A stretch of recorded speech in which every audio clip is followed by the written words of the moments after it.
RotoGrinders! Welcome to RotoGrinders Today. I'm Jordan Cooper, a.k.a. BlenderHD, BlenderHD. You're going to follow me on Twitter.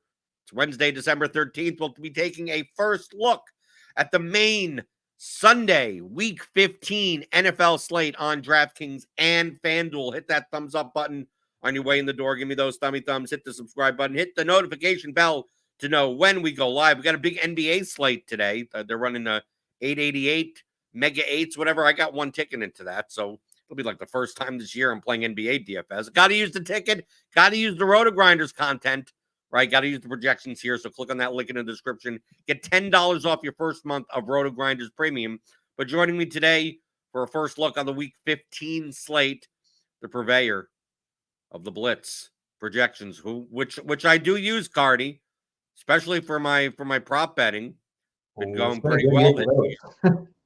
Right. I see. The thing is, CARTY, what people don't realize with how I bet versus how most normal people bet is that, like, I give no shits. Like, I bet everything. Right. I bet like I flat, like, basically I take the Blitz projections on Thursday, right? Because most of the time you have manual adjustments done by Thursday morning. A lot of times maybe Wednesday night. Anything that has a pulse, like in a positive direction, like that shows as an edge, I just flat bet everything. So, like, it's quite possible on Sunday I may have like 170. Like by that time I may have like 170, like $20 to $40 bets. The best price, the best number I could get anywhere that I can't, whatever. Sometimes the numbers don't come out until Friday because depending on injuries, whatever. But I wake up and I just go, what haven't I hit? I just hit it all, and then by Sunday, some would call it the worst part. If you're betting for entertainment, the best part about betting a model and not betting like individual bets is that I'm not sure what I'm rooting for on Sunday. I just so many different things. I'm not really sure, but like I think I have Titans. If the Titans overs, I think I typically always have Drake London's over, right? I always have that, right? That type worked out well last week. Yeah, it worked out well last week. Exactly. But it's like there's a big difference. I know we'll look at the Week 15 slate, but when it comes to prop betting, because I know you do, the show on for covers and you do for unabated, you do go around, that I think there's a big difference in mentality. Like as a macro, as a prop better, or a pick'em player, or whatever you want to call it, when you're like, I want to bet X amount of dollars on like the best like 5 props, and what I do of just like, I'm just going to spam, and I know that it's quite possible that I may have 10 or 15 props that actually move against me. Like it may actually be that, the Blitz is against the market, and it's actually by close, it's actually a slightly worse number. I hope that doesn't happen, but overall, like, I don't have to worry about which ones to pick. I'm picking everything. So it's like, as long as I could get like a 6 to 8% return, like I don't need to spend the time to figure out which ones are like the best or anything. I just do the whole thing. Yeah, that's pretty cool. I didn't know you were doing that many. I'm a little more selective. I'll wind up on maybe like 40 or 50 on a given week, I would think. But yeah, it's been great. And the cool thing about a system is that it's unbiased. Like so many times you see people like, I'll put out, on Twitter or on the shows or whatever, like a gross play. And everyone's like, you can't bet the under on Dak. Like Dak Prescott's going to go nuts this game. It's like, well, we hit his under completions this week. And it's like the gross stuff a lot of times is where the best value is. And you're not really going to find the gross stuff by listening to the masses or the public. Like you're going to find it by hitting, an objective system. And, that's where so much of the value is. It's the stuff that you don't feel good doing. That's the stuff that's profitable. Right. Especially on the low numbers. Like, when I'm taking like under 12.5 receiving yards, or like over 1.5 receptions on a guy that like may only see 3 targets. Yeah. And it's like when you start getting into those biases, like I said, it depends on your macro strategy. Like I'm just looking at spam volume as much as possible because I'm just looking to get as much down as I can under the radar and I want to look like I'm a degenerate. Like I want like that's essentially I'll put in NHL props, I'll college basketball games. So You want the books to think you're a degenerate so that I think I'm they a let you degenerate, keep right? going. Yeah. Right. So a lot of times I'm betting college basketball, like finding lines that are off compared to sharper books. And like some of these are like maybe they're break even. Like maybe they're slightly 1%, 2% edges type of But that's thing. fine because it keeps your account going. I just throw them in there. Just throw like I'm betting the same amount on everything. So it's like it's not a big, I'm not sweating one bet or anything. Like if Derrick Henry doesn't go over, like my weekend's ruined. It's like it's one out of 150 different things. So I think Yeah.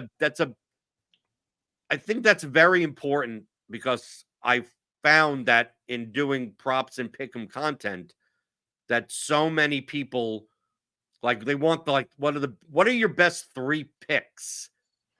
And a lot of times, like in the blitz, for instance, the blitz, you project stuff a lot of times that may be very against the market to Yeah, say, like which is ones fine. that ones that show like a 47% edge, like that's scary because typically, you have tons of other people betting, and I know prop markets aren't like efficient, NFL prop but markets are not that efficient. right. Yeah, but when you see a rushing projection in the blitz of like for a running back for like to be like 72 yards and his prop is like 42 and a half, like you just look at this and go, maybe Carty's wrong. Like this seems like this seems too good to be true. And Usually when the gap is that big, it does wind up moving in the right. Like last week, Chuba Hubbard, his carry prop, Blitz was projecting like 6 or 7 carries over his prop. It opened at like, I think 11 and a half or 12 and a half.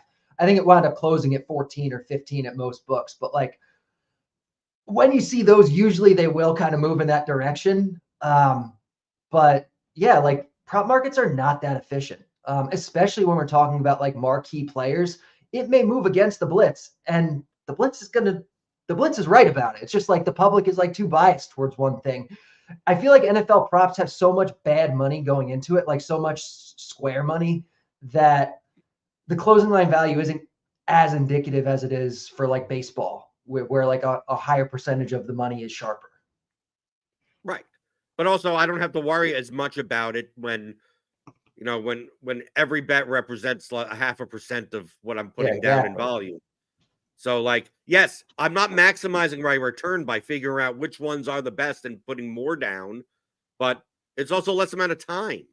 Like it's very easy, Carty, on Thursday morning, right? Before I do this show, wake up at 8 in the morning and just spend an hour. I just basically load in your projections and I just go down the list. And by the time, 90 minutes go by, I already have like 87 bets in, and then I'm done. And just like, okay, I'll check this tomorrow morning to see if there's anything new, and I'll do it all over again. And next thing you know, you spend 3 hours total and you don't have to think about it again. And this is your first year with access to real books, right? Like before this, Right. you were just doing prize picks, underdog type stuff, right? So how is your first year with like, real sports books going? I mean, I'm up a pretty I'm up enough that the sites aren't giving me boosts and bonuses much anymore. Like now Well, I'm getting the DK's giving me like 5. Here you get this 30% boost for $5. Right? FanDuel's like, oh, you want a 30% boost on this SGP? Max bet $10. But they're letting me get down. But they're letting me get down on. I mean, like I'm not even coming close to the max. I'm putting 30, $40 down. Like mhm. if I on FanDuel you bang your head against the keyboard on the numbers, it'll show you like the max. Like a lot of these maxes like are like 400, $500, and it's like I'm still just 30, $40. I mean, Yeah. but it's across the board, and as of right now, they haven't. No one stopped me. Just that I don't get like they get the sense they look at my account and this guy's up. Probably he doesn't need promotions. And like, okay, I'm fine with that. I don't need it. Yeah. But that's good. I'm glad to hear it. Let's take a look at the DFS slate though.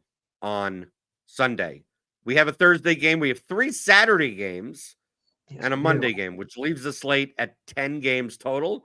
Obviously, we'll have content on the Saturday slate. On obviously Saturday morning, we'll have crunch time or something. We'll have some videos and everything else on the channel, but we're going to be focused mostly on the main slate. And same for Friday. When Kyle Murray will be on Friday, we'll be doing GPP strategy. That'll also be for the 10-game main slate. But just be aware that we'll do showdown tomorrow for Thursday. We got content. We got content for everything here at RotoGrinders. The thing that stands out to me on this 10-game Sunday slate is that all the games that actually have decent totals are in the late window. The 7 early, 3 late, and the Niners game, the Rams game, the Cowboys Bills game, 47, 48, 50 totals, and then we're talking before the show. You're like, how do you feel about jamming in the 37.5 total Giants Saints game because it's the blitz? So I mean, dude, I've been using the blitz often enough that I could just look down this list and go, where's the only dome game? Oh, okay, that's the one that's going to project well, right? Especially with the weather and stuff. So from a 10,000 foot view, I know that Alex asked you all, what are you thinking or whatever with the initial blitz projections that are in on Wednesdays, because you're still molding stuff together. What stands out and what's the type of stuff? I want to talk about the stuff that we have to kind of look out for, because we do have some people on the injury report. But it feels like to me some possibly questionable players, maybe some uncomfortable players, maybe popping in the projections. Oh yeah, which I'm totally about, because the price and the game environment for these kind of uncomfortable stuff is really, really good. Like you said, I think we have only two dome games on this slate, maybe not a lot. And the gross one is the Giants Saints game. The Giants side in particular, I think is great. Like Wan'Dale Robinson, I've already locked into my cash lineup basically. It's a dome and it's the fastest paced game on the slate. So we're going to see a lot of volume just because the Saints play so fast and the Giants actually play pretty fast. Yeah, it's a low total. It's gross, but like you can play expensive stuff with it. Like Tommy DeVito, Wan'Dale Robinson, run it back with Olave or Kamara. Like I think that sounds great this week. And then the San Francisco stuff is going to be really good with Arizona, I think, but that's not going to be sneaky. Like that's going to be the stuff you spend up on, but San Francisco projects really well. The thing that stands out to me, CARTY, is that we have typically on these slates with Tyreek Hill, like he becomes the de facto spend up option. Oh yeah, the no, he Dolphins doesn't look like that at this home, but the total is their team total is 23.5 because the Jets defense is actually good. Yeah. I mean, this may be the week where we may actually get a lower owned Tyreek Hill. 9,900. I mean, you're still spending money on him, but you're of the, I mean, projection wise, like CeeDee Lamb is going to project better. I mean, if we take a look at, like, these are the RG projections, but if we take a look at the high end of the spectrum, like McCaffrey obviously is going to project better than him, different position, but similar price. CeeDee Lamb projects better than him for 700 less in the game that has the highest total on the slate. Yeah. And then we still got guys like, if we take out the quarterbacks, still got guys like Diggs and Debo at 7,700. And if you're going to spend up, I think, we have to talk about Kyron Williams against the Commanders. The guy in that game that the Blitz really likes, it looks like RG's maybe not as high as him, is Puka Nacua. He projects almost as well as like the CD, Tyreek, Keenan Allen stuff. I guess Keenan isn't even on the slate. I got to filter. Puka projects as the third best receiver on the slate, and he's 2,500 less than Hill, 2K less than Lamb. Puka's the guy this week that I think is going to be awesome, especially if people aren't on him as much. Well, the thing is that what I'm gonna suspect is that we're not used to seeing the Rams with this, at least this year, with this high of a team total. They have a 28 implied team total currently, and that's the second highest on the entire slate. Yeah. And people just don't like playing. People don't like playing Matthew Stafford. Yeah, they don't want to play Matthew Stafford. I think a lot of people are going to play Kyron Williams, and then feel like Kupp and Nakua, these guys are too expensive. We don't know if Higbee's going to play, right? You have we have in the RG projections the Demarcus Robinson He as a projects third wide really receiver, well. Yeah, kind as of soon as there. Q2's out, DeMarcus is going to be one of the best values, I think. That whole game looks awesome. Like the blitz loves Stafford, loves DeMarcus, loves Kyron, loves Puka. I love what hearing you say happens? that people aren't going to want to play it. What happens if Brian Robinson doesn't play? Does that mean that we want to play Antonio Gibson at 5,200? Well, yeah, then Gibson's probably really good too. What other injured? We also have like Aaron Jones' status. Yeah, right? I'm not a big AJ Dillon guy, even if Jones is out. But yeah, that's a guy we want to keep an eye on. Another team. How do you project the Texans? That's what I was going to We say. have The Collins and like, Schultz both with Q tags. Like, yeah. if we take a look at the Texans wide receivers, I mean, does it become Noah Brown wide receiver one season? Is it Yeah. Do I hold my nose and click on Robert Woods' name? I mean, or are guys like Mechie? Like they have other receivers. How willing, especially if Collins, like Schultz is a different story because he plays tight end. But if Collins happens to be out, I mean, the Texans do have a lower total. Tennessee is historically, I know you hate the term, a pass funnel, right? But they throw the ball a lot. So, like, all these receivers are going to be cheap. It just depends on, like, which one's worth playing. I mean, this is if Collins is out. I'm not a big fan of playing Collins at 7,000 with the Texans only having a 17.5 implied team total. But I have to be interested in the wide receiver. How would you distribute the target share if you have, especially if you have no Schultz, no Collins? Like what does this team look like? So right now I'm projecting Collins and Schultz both out. Noah Brown is the wide receiver one. Woods behind him. Brevin Jordan with basically like the same as Woods, but kind of spread around a little bit. A little to Mechie, a little to Xavier Hutchinson, a decent amount to the running backs, especially now that they're working Ogunbowale in more. Like he's a guy who commands targets. It's spread around a lot, and it also depends on, like, is CJ Stroud even going to play? Like right now I'm projecting him out too. So if he doesn't play, then the quarterback play goes down. Then they pass less often. The Titans kind of play at a slow pace. So I think if we have all these guys out, like it sounds like, oh yeah, no Brown season, but it could be just nobody season because the offense just is terrible and they're not passing that much and the play volume is low. Right. I'm assuming, my assumptions were that this is if Stroud plays. Right. So if Stroud plays, then we definitely would have more interest in a guy like Brown. What's Brevin Jordan's price this week? I haven't looked yet, but he Brown could be 5,000 for Brown. So they did bump him up. Right. It's right. Yeah. But Robert Woods at 4,200. Like I said, they're not cheap enough where it's like, I mean, they're cheap, but we're not talking about $3,400 wide receivers. No, we're not. Talking about $3,400 wide receivers that can't seem to get there. Brevin Jordan at 3,100 would maybe be the most appealing piece of that, I think. Okay. I want to ask you, this is one of the worst, this is the lowest total game on the slate. I'm going to ask you two questions. First off, this is maybe more for FanDuel, but Chuba Hubbard, we mentioned him earlier, like he's essentially getting 80% of the work. He's on like the worst team with one of the lowest implied team totals. But like on a site like FanDuel, where paying down at running back, because they priced up, if you look on the FanDuel pricing, like Kyron Williams is like 9,600. I mean, they've bumped up. Like any running back that you think is worth playing is very expensive. Yeah. So this may not be a DraftKings thing where you could fit in guys, unless I guess you're playing McCaffrey. How big are you on, especially on FanDuel, where touchdowns are worth more because the lack of bonuses and half-point PPR?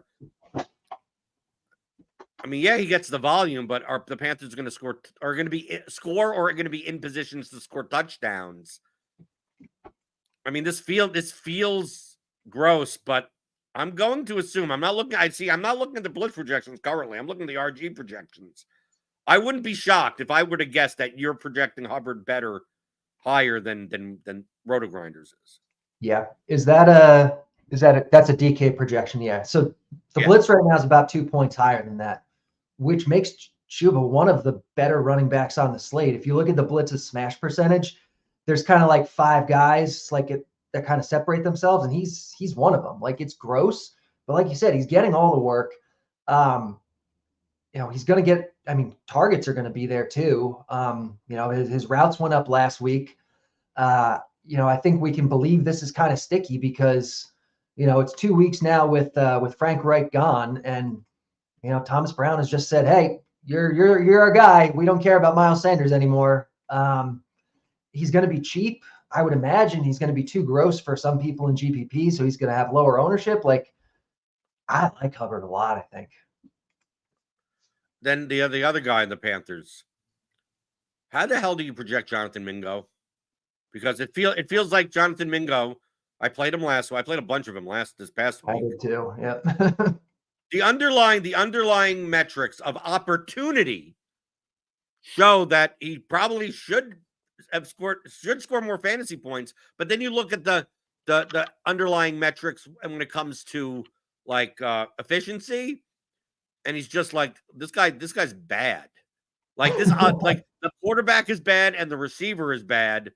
But when you're getting 11 targets, like, how do you, like, when you're in those situations?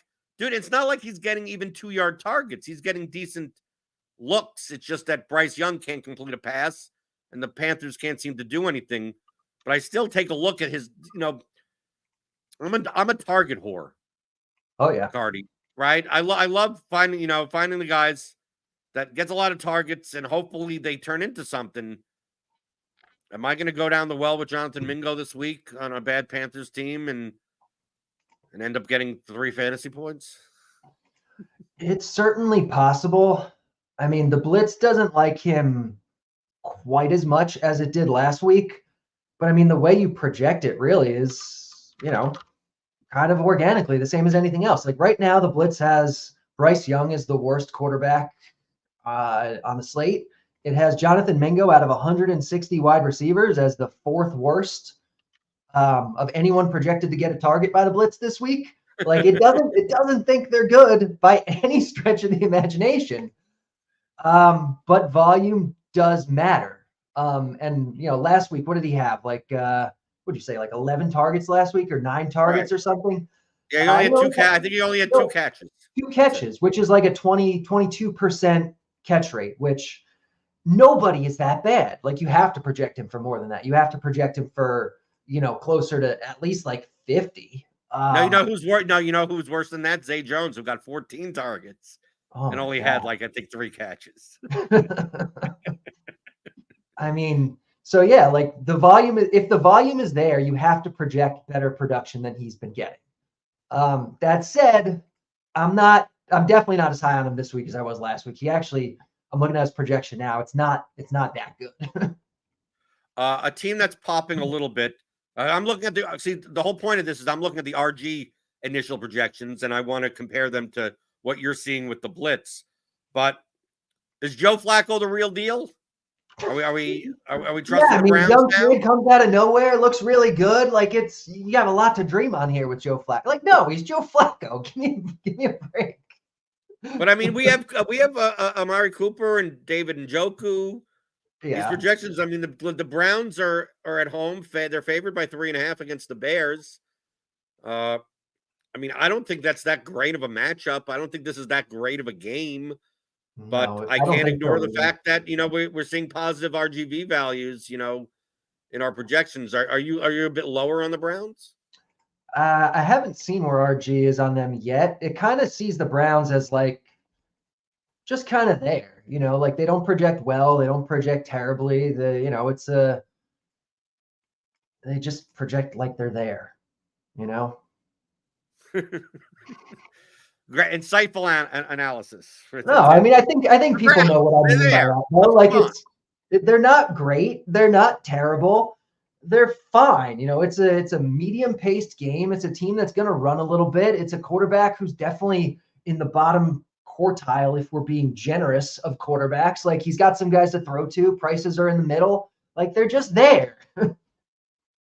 Is it a preview for a Saturday's Blitz show for premium members? It's like, yeah, it's about a 70-minute show, and they're the Browns. They're there. Let's move on. How about the Pack? Another team that the Packers. I don't like playing the Packers, but they have a 22.5 implied team total at home. And for this slate, especially in the early window, I mean, 22.5 is only 3/4 lower than the Chiefs.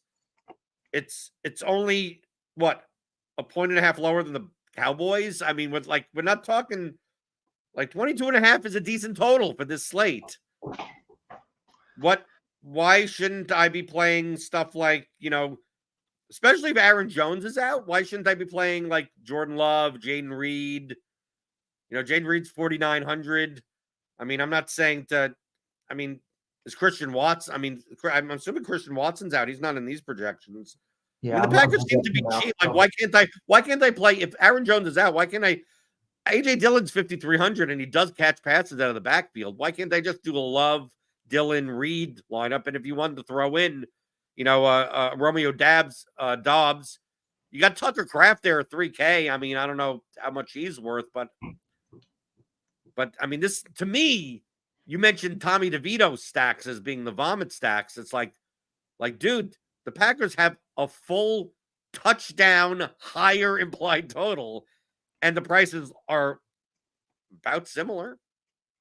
Yeah, they are outdoors. They are slower paced, but I can see it. Jaden Reed especially projects well. He's been getting, especially with Christian Watson out, he's been getting a lot of targets. He's been getting a lot of designed runs, especially like he's been scoring touchdowns on the ground. Like, they're giving him these high value runs. So I think Reed's really interesting for sure. I think Kraft is fine at that price. I don't have a problem with it. How do you project those rushing yards? You project them the same as I can tell you what the number is right now on Reed, but do you have them for like what, a 4% rushing share or something? Roughly a little bit higher in the red zone, I think. I mean, he projects for 5 rushing yards, it looks like, and a little bit of a touchdown. So not as much as I was expecting, but the upside is there from it. Like, we've seen him do it. Right. Do you just superimpose how you project Deebo Samuel and you say he's just a little bit like Deebo Samuel? Yeah, the blitz looks at kind of where guys line up on the field, which can change, how many yards they get. If you're lining up, if you're getting like a jet sweep or something, you're going to get fewer yards than if you're lining up in the backfield and running up the middle, that kind of thing. So it looks at that type of stuff. So it's not projecting yards the same for, a traditional running back than it is for a guy like Jaden Reed. It makes all those kind of adjustments. So yeah, like Reed should theoretically be getting more yards on his carries than normal rusher will. Talking about Deebo Samuel, we got the 49ers, 30.5 implied total on the road. They're a road favorite against Arizona. So, I mean, this is not like, there's not a dome game, but I mean, it's Arizona. Tell me the reason why I shouldn't play at least one 49er in every lineup, because it seems like someone gets, like, the 49ers will score at least 4 touchdowns and someone will pay off their price tag, and it's possible 2 of them do, and it doesn't matter what their cost is. And with all these low totals, getting 25 points to 30 points from 2 of these guys is just so much more valuable. And I mean, I'm making the bull case, but let's say Eli Mitchell is actually back. How much does that affect Christian McCaffrey? A little bit, not a ton. I mean, this team projects by far on the team level, like, way better than anybody else this week. And like you said, a couple people are probably going to go off. Like, I don't have a problem if you have a rule where you're having at least one Niner in every lineup. And it is, I mean, it's Arizona, but that is basically a dome. They never open the roof there. Dallas Buffalo, the best real game on the slate, but it's also expensive. Yeah. CeeDee Lamb 9,200, We got Stephon Diggs, 8,400. Obviously, the quarterbacks are fairly expensive. Are we playing Tony Pollard at 6,700? Is this how do you not project Tony Pollard decently in this environment? And then on the Buffalo side, what do you do on their side? Because like James Cook is now getting like a decent target share out of the backfield. They're throwing to multiple tight ends now. Like Diggs used to be a target monster. And Buffalo is one of those teams where maybe they're similar to the Chiefs where they have a lot of options, but at least the Chiefs have like one or two main. It's like I'm probably not playing the 3K guys, even though they can spread the ball around. But all these Buffalo guys, I mean, playing Gabe Davis is like, yeah, sure, he can score 30 points, he can score 3 points. He could get 2 targets, he could get 8 targets. Yeah, who knows? So tell me a little bit about what you're looking at in this game, because from a real life perspective, this game probably scores the most points, like of real points that the game goes over 50.5. Yeah. I see it similarly to you, where as many points as are projected to be scored here, like it doesn't project all that well, especially considering the price of everything. Blender disappeared. I don't know where he went. But yeah, like this is a game where they're going to spread the ball around a little bit. It's expensive. I don't really see how, especially if it's going to be popular. Outside of Pollard, I don't see a whole lot in this game that I'm really thrilled about playing.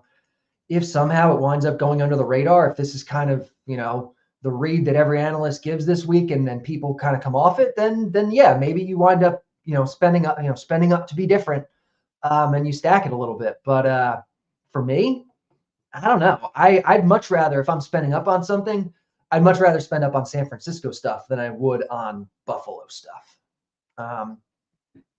Okay, I'm back. I'm having a little bit of technical problems, so probably wrap it up a little right now. So CARTY, the Blitz, where can people get it? They could use it for props. They could use it for DFS. They could use it to aggregate, right? You could use that in lineup HQ if you want to, compare. In general, I just want to make it clear that because people ask, well, is the Blitz projections better than the RotoGrinders projections? And my response is always, are the projections better than what you can do? So you need a projection set to play DFS. I mean, no matter what. 2023, no matter what. Your projections in comparison to RotoGrinders are a little bit, you add a lot more variables, right? I think RotoGrinders have very good base projections, and directionally, they will almost always be similar to the Blitz. I mean, like you will have more, your projections will have a little bit more takes in them. Like we make fun of oh, it's a dome game. Oh, the weather is bad. Like those types of variables, you project much stronger than anyone else in the industry. So I consider your projections to be higher variance versions of the RotoGrinders projections, where if you're right, you win a GPP. And you have to be comfortable going, do you want to play this guy in your cash lineup that's only going to be 4% owned? The Blitz says that you should, but understand this may be higher variance because, yes, the mean is this, but the range of outcomes may be much wider. So that's how I always view the Blitz, as kind of a wider range of outcome. Yeah, I think that's fair. And it makes sense because I think, like you said, the Blitz is taking into account more things than not just RotoGrinders, but any projection system in the industry is taking into account. If everyone else is kind of looking at these things and the Blitz is looking at these things, the Blitz is going to be more different, which is ultimately a good thing. Right. So feel free to use the Blitz projections. Feel free to use the RotoGrinders projections. There's only a couple of weeks left of the season. Is there like a prorated version to upgrade, or you just say screw it? If you haven't gotten it by now, you're done. We reduced the price for the season long halfway through, I believe. But there is your best bet might be doing a monthly, or you can do a yearly where you pay the normal price and you get it for a year, not just like the rest of this season. Like you get it, if you bought it today, you get it until December 13th, 2024, and you lock in at that price. So if the price goes up next year for normal, for everyone else, you lock in at the price you're at right now. So that's right, really probably and it should go up. Yeah. I mean, you I'm tell not me saying every that it year will go up, but you know that we're going to do a show a week before the NFL season where I'm trying to convince you to raise the price of the blitz. So I don't know every year. every year. So, but you never know what year that I'll be finally able to convince you to double the price of it. So locking it in right now may actually be the best bet. That's the best sales pitch I could give of like, why should I pay for the whole year? You never know when I'm going to be persuasive, and CARTY's next thing you know, price tag $4,500 for the season. You're like, whoa, what happened there? Get in my head every year about it, and I'm like, he's probably right. Like we know it's worth more than it costs, but like, is it worth it to really give it that big boost this year? I don't know. I always think the bat should have a big, because you have to think for NFL, right?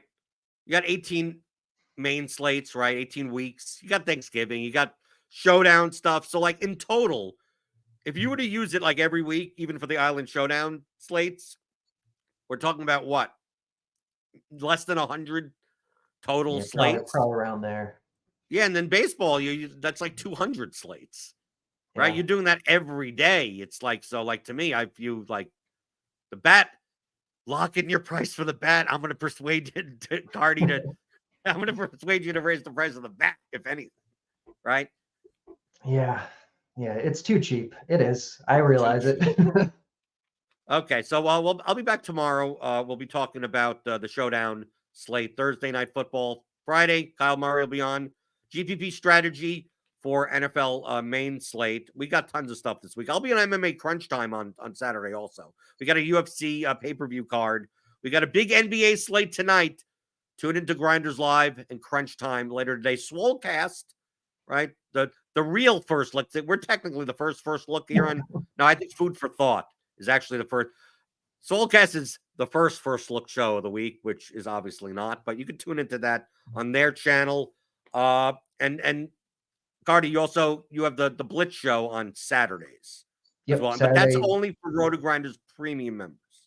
Yeah, if you have RotoGrinders Premium or if you have the Blitz, you can watch the Blitz show, but it's not free.